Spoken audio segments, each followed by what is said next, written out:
I've always been fascinated by the stories of cryptids, those mysterious creatures that live on the edges of our reality. But I never expected to encounter one myself, especially not in the sewers beneath my city. It started on a typical Friday evening. I had just finished my shift at the coffee shop and was walking home. The city was alive with the usual buzz of weekend excitement. I took my usual shortcut through an alleyway, hoping to avoid the crowded streets. As I walked past the entrance to the sewer, I heard a strange noise, like a low, guttural growl. At first, I thought it was just my imagination, but then I heard it again, louder this time. I stopped and peered into the darkness of the sewer entrance. It was pitch black, and the smell of damp and decay wafted up from below. The sound came again, and I felt a chill run down my spine. I knew I should keep walking, but something compelled me to stay. I pulled out my phone and turned on the flashlight.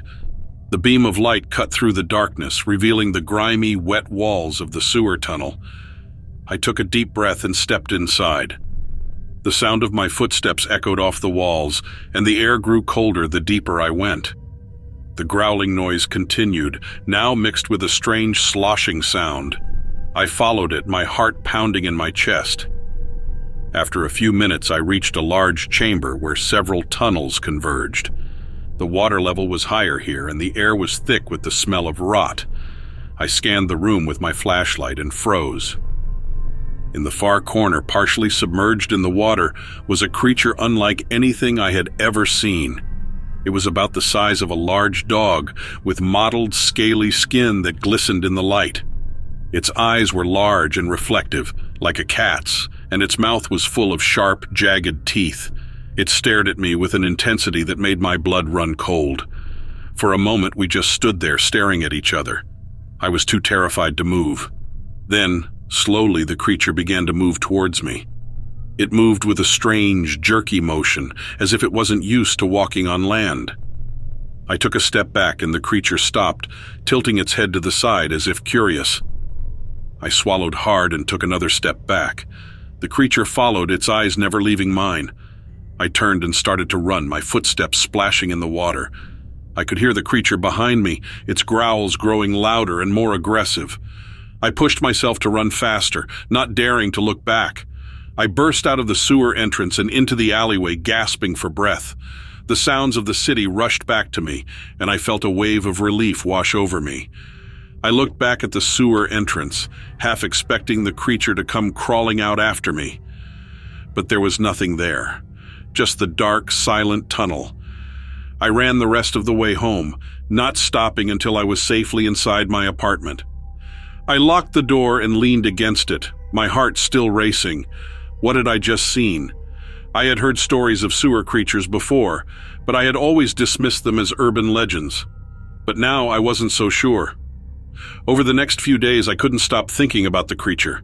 I started researching sewer cryptids, reading everything I could find. Most of the stories were similar, people hearing strange noises or seeing fleeting glimpses of something in the dark. But none of them described a creature like the one I had seen. I couldn't shake the feeling that I needed to go back and see it again. I had to know what it was. So, a week later, I found myself standing at the sewer entrance once more, flashlight in hand. This time I was better prepared. I had brought a camera and a few supplies just in case. I descended into the sewer, my nerves on edge. The air was just as cold and foul-smelling as before. I made my way to the chamber where I had seen the creature, my flashlight cutting through the darkness. When I reached the chamber, I stopped and listened. There was nothing but the sound of dripping water. I scanned the room with my flashlight, my heart sinking when I saw that it was empty. Had the creature moved on? Or was it hiding somewhere, watching me? I stepped further into the room, my footsteps echoing off the walls. Suddenly, I heard a splash behind me. I spun around, my flashlight beam landing on the creature. It was partially submerged in the water, its reflective eyes fixed on me. I raised my camera and snapped a few pictures, my hands shaking. The creature let out a low growl and began to move towards me. I took a step back, but my foot slipped on the wet floor and I fell hard. The creature was almost upon me now, its growls growing louder. I scrambled to my feet and backed away, my heart pounding. I reached into my bag and pulled out a flare, lighting it and holding it up. The bright light seemed to startle the creature, and it stopped, hissing. I used the moment to my advantage and ran, the flare lighting my way. I didn't stop until I was out of the sewer and back in the alleyway. I collapsed against the wall, my heart racing. I looked at the camera in my hand, the images of the creature still fresh in my mind.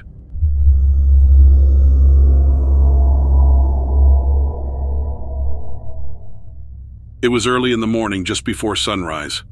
I'd always loved hiking in the early hours, when the world was still quiet and the air felt fresh and crisp. That day, I decided to explore a new trail in the forest. I had read about it online and heard stories of its beauty. Little did I know that I would encounter something beyond my imagination. I arrived at the trailhead around 5, parked my car, and began my hike. The sky was still dark, with only a hint of light on the horizon. I had my flashlight, water bottle, and a small backpack with some snacks. The trail was well marked, winding through dense trees and underbrush. As I walked, I listened to the sounds of the forest. Birds were starting to wake up, and I could hear the rustling of small animals in the bushes. The air was cool, and I took deep breaths, enjoying the peace and quiet. The path was narrow, and I had to watch my step to avoid tripping over roots and rocks. After about 30 minutes of walking, I reached a spot. The first rays of the sun were starting to peek over the horizon, casting a golden glow on the trees. I stopped for a moment to take in the view, feeling a sense of calm and contentment. That's when I heard it. A low growl, almost like a dog's, but deeper and more menacing. I froze, my heart pounding in my chest. I slowly turned my head, scanning the area for the source of the sound. At first I saw nothing. Then I noticed movement near the edge of the clearing, just beyond the tree line. At first I thought it was a large dog, or maybe a wolf. But as it stepped into the light, I realized it was something else entirely.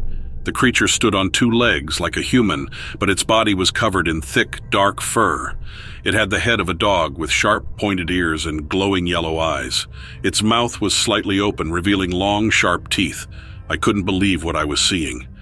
My mind raced, trying to make sense of it. Was this some kind of prank? A person in a costume? But as the creature moved closer, I knew it was real. Its movements were too fluid, too natural to be faked. Fear took hold of me, and I took a step back, my legs trembling. The creature stopped, tilting its head as if studying me. For a moment we just stared at each other, neither of us moving.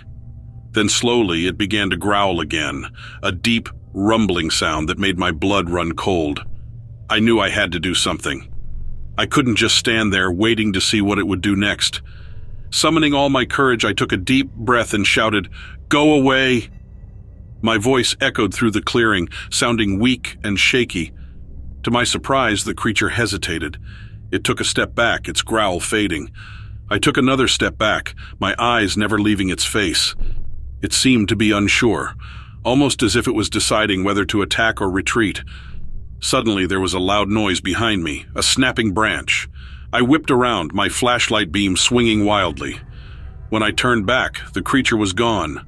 I heard the sound of rustling leaves and breaking branches as it retreated into the forest. I stood there for a few moments, my heart racing, trying to calm myself. I couldn't believe what had just happened. Had I really seen a creature that looked like a man and a dog? I knew I had to get out of there. I turned and started running back down the trail, not caring about the roots and rocks anymore. My mind was racing, replaying the encounter over and over. When I finally reached my car, I jumped in and locked the doors, my hand shaking as I fumbled with the keys. I drove home in a daze, my thoughts consumed by the creature I had seen. When I got home, I tried to rationalize it.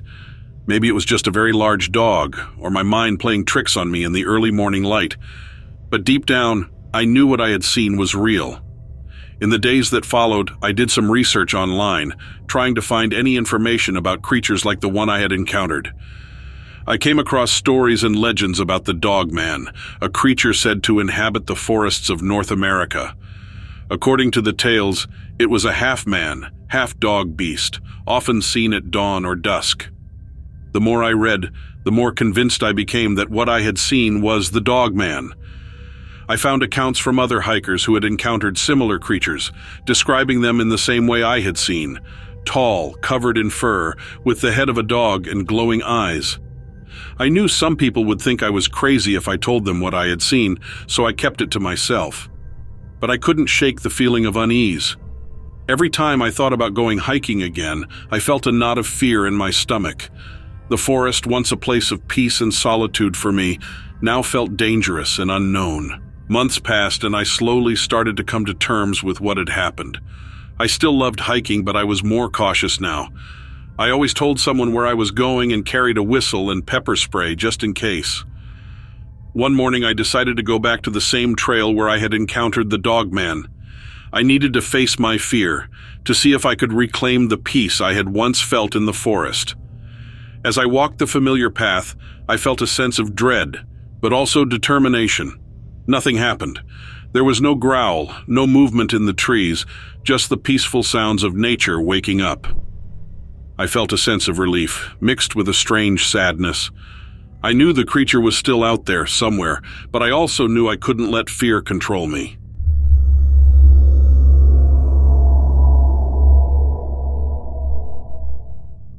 It was a chilly autumn morning when I found myself on the shores of Loch Ness.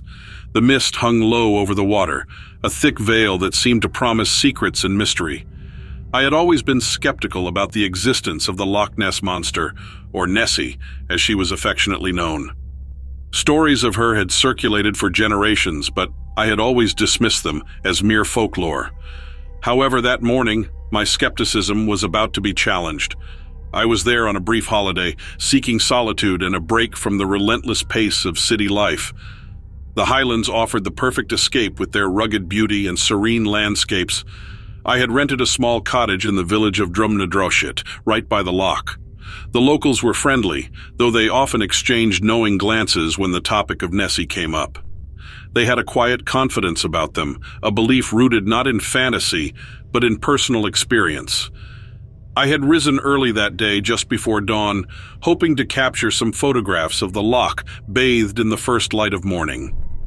Armed with my camera and a thermos of hot coffee, I made my way to a secluded spot I had scouted the day before. The loch was eerily quiet, the only sound being the gentle lapping of water against the pebbled shore. As I set up my tripod, I couldn't shake the feeling that I was being watched. It was an odd sensation, one that made the hair on the back of my neck stand on end. I brushed it off as nerves or perhaps the eerie atmosphere playing tricks on my mind.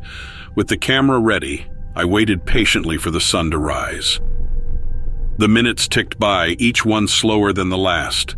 The mist seemed to thicken, curling around the trees and creeping over the water. My eyes strained to see through it, searching for any sign of movement. And then, just as the first rays of light began to pierce the mist, I saw it. At first, it was just a ripple, a disturbance in the otherwise still water. My heart skipped a beat, but I told myself it was probably just a fish or a bird. But the ripple grew larger, more pronounced. Something was definitely moving beneath the surface. I grabbed my camera, ready to capture whatever emerged. Slowly, almost gracefully, a dark shape began to rise from the depths. It was massive, far larger than I had ever imagined. My hands trembled, not daring to blink for fear of missing a single moment. The creature's skin was a deep, mottled gray, slick with water and covered in what looked like ancient scars. Its head broke the surface first, followed by a long, sinuous neck. Nessie, I realized with a shock, looked nothing like the plesiosaur often depicted in books and documentaries. She was more serpentine, her movements fluid and mesmerizing. Her eyes, large and dark, seemed to survey her surroundings with an intelligence that was almost human. For what felt like an eternity but was likely only a few minutes, Nessie and I stared at each other. I could hardly breathe, let alone move. There was something profoundly humbling about being in the presence of such a creature, something that defied explanation. The legends, the stories, they all made sense now. Nessie was real, and she was magnificent. Just as quickly as she had appeared, Nessie began to retreat back into the depths. Her head dipped beneath the surface, followed by her neck, and then the rest of her massive body. The water closed over her, leaving nothing but a few ripples to mark her passing. I stood there, camera still in hand, trying to process what I had just witnessed. As the sun rose higher, burning away the mist, I reviewed the photos on my camera. They were blurry, but unmistakable. I had captured Nessie, the Loch Ness Monster. The evidence was right there, in my hands. Yet a part of me hesitated to share it with the world. Nessie had survived for so long in the shadows, away from the prying eyes of humanity. Perhaps it was best to let her remain a mystery. Returning to the village, I was greeted with curious looks from the locals. They seemed to sense that something had happened, something extraordinary. When I finally told them my story, their reactions were a mix of surprise and quiet satisfaction. They had always known the truth, and now, so did I. Over the next few days, I explored more of the highlands, but my thoughts kept returning to that morning on the loch. I felt a strange connection to Nessie, as if I had been given a glimpse into a world few ever saw. It was a feeling I would carry with me long after I returned to the city, a reminder that some mysteries are worth believing in. Even now, as I sit in my apartment surrounded by the noise and chaos of urban life, I find myself yearning for the quiet shores of Loch Ness. And though I may never see Nessie again, I take comfort in knowing that she is out there, a living legend, swimming beneath the still waters of the loch.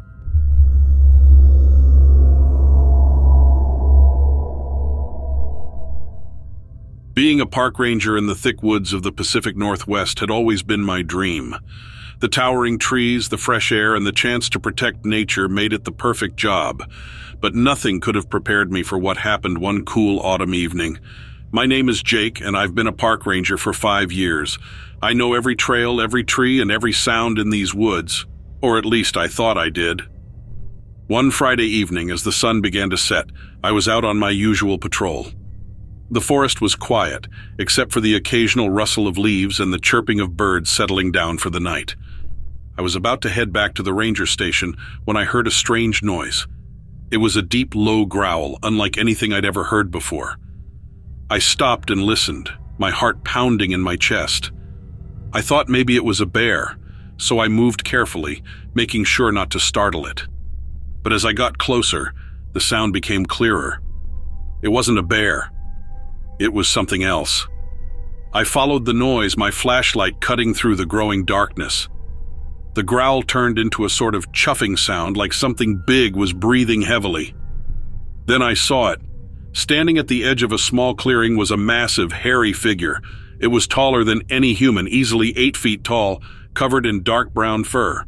Its eyes glowed faintly in the light of my flashlight. I couldn't believe my eyes. I'd heard the stories of Bigfoot, the legendary creature of the forest, but I never thought I'd actually see it.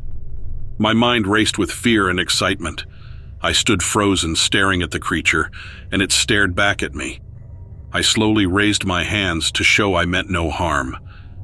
"Easy there," I whispered, trying to keep my voice steady. "I'm not here to hurt you." Bigfoot tilted its head, almost like it was curious. It took a step closer, and I could see its massive hands and feet. Its eyes seemed intelligent, almost human. I knew I should be scared, but something about the way it looked at me made me feel calm.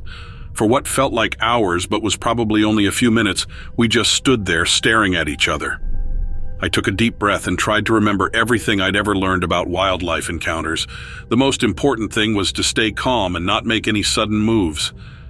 I decided to slowly back away, keeping my eyes on Bigfoot. I didn't want to startle it. As I took a step back, the creature made a soft, almost sad noise. It was then I realized it wasn't just an animal. There was something more to it, something almost human. "I have to go now," I said softly. "But I'll be back. I promise." Bigfoot watched me as I slowly retreated.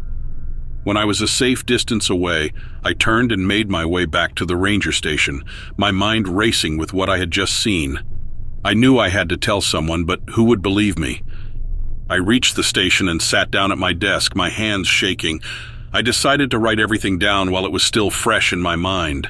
I described the creature, the sounds it made, and how it seemed almost human. I didn't know what else to do. Over the next few days, I couldn't stop thinking about my encounter. I went back to the clearing several times, but I didn't see Bigfoot again. I wondered if it had moved on or if it was watching me from the shadows. I told my closest friend and fellow ranger, Sarah, about what happened. She listened carefully, her eyes wide with curiosity. "Do you really think it was Bigfoot?" she asked. "I don't know what else it could have been," I replied. "It was unlike anything I've ever seen." Sarah believed me, and we decided to keep it a secret for now. We didn't want to attract a bunch of curious people to the park, disturbing the wildlife and possibly scaring away the creature. Weeks passed, and I continued my patrols, always keeping an eye out for any signs of Bigfoot. One evening, as the sun was setting and the forest was bathed in a golden light, I heard the familiar chuffing sound again. My heart leaped with excitement and fear. I followed the sound back to the same clearing, and there it was, standing in the same spot. Bigfoot looked at me, and I felt a strange connection, like it remembered me. I raised my hand in a gentle wave, and to my surprise, it raised its hand too. I smiled, feeling a rush of emotion. I wasn't just a park ranger anymore. I was the protector of a secret, a guardian of something incredible. I knew I had to keep Bigfoot safe and make sure no one disturbed its home. From that day on, I made it my mission to protect the forest and its mysterious inhabitant. I never told anyone else about Bigfoot, but I knew I wasn't alone in the woods. And every so often, when the sun sets and the forest grows quiet, I hear the chuffing sound and know that my friend is near. Being a park ranger was always my dream, but now it meant even more. It was a responsibility, a promise to protect not just the trees and animals, but the secrets that the forest held. And I was ready for the challenge.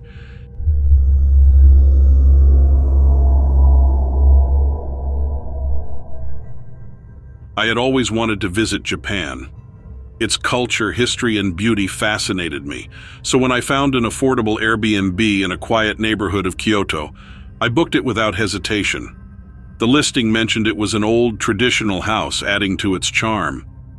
When I arrived, the house looked exactly like the pictures, quaint with sliding doors and tatami mats. The owner, a kind elderly woman, greeted me warmly and showed me around. She mentioned something about the house having a rich history, but I didn't pay much attention. I was too excited to explore Kyoto. That night, after a day of sightseeing, I returned to the Airbnb, exhausted. I made myself some tea and settled down with a book in the small living area. As I read, I felt an odd chill despite the summer heat. I shrugged it off as fatigue and continued reading until my eyelids grew heavy. I decided to sleep early and headed to the bedroom. The futon was comfortable, and I soon drifted off. I don't know how long I had been asleep when I woke up suddenly. The room was dark, but I could feel a presence. It was an unmistakable feeling, like someone was watching me. My heart pounded as I scanned the room. In the dim light, I saw a shadow near the sliding door. I froze, convincing myself it was a trick of the light. But then it moved. Slowly, deliberately, it glided across the room. I wanted to scream, but fear clamped my throat shut. The shadow stopped at the foot of my futon. I could make out the figure of a woman in a traditional kimono. Her face was pale, almost translucent, and her eyes were dark voids. She looked at me with an expression that was both sorrowful and angry. I mustered the courage to speak. "Who are you?" I whispered, my voice trembling. The ghost didn't respond, but I felt an overwhelming sense of sadness wash over me. It was as if her emotions were seeping into my very soul. She pointed to a small alcove in the corner of the room before slowly fading away. I lay there, paralyzed with fear, until the first light of dawn peeked through the windows. Gathering my courage, I went to the alcove. There, hidden behind a wooden panel, I found an old diary. It belonged to a woman named Aiko, who had lived in the house many years ago. The diary revealed a heartbreaking story. Aiko had fallen in love with a young man, but their families had forbidden their union. Desperate and heartbroken, she took her own life in the very room I slept in. I left the house that day, leaving a note for the owner about my discovery. She later contacted me, thanking me for uncovering the truth and allowing Aiko's story to be told. The Airbnb was closed temporarily for a proper ceremony to lay Aiko's spirit to rest. To this day, I can't forget the sorrow in Aiko's eyes or the chilling experience of that night. Japan is still beautiful and fascinating to me, but now I always ensure to check the history of any place I stay.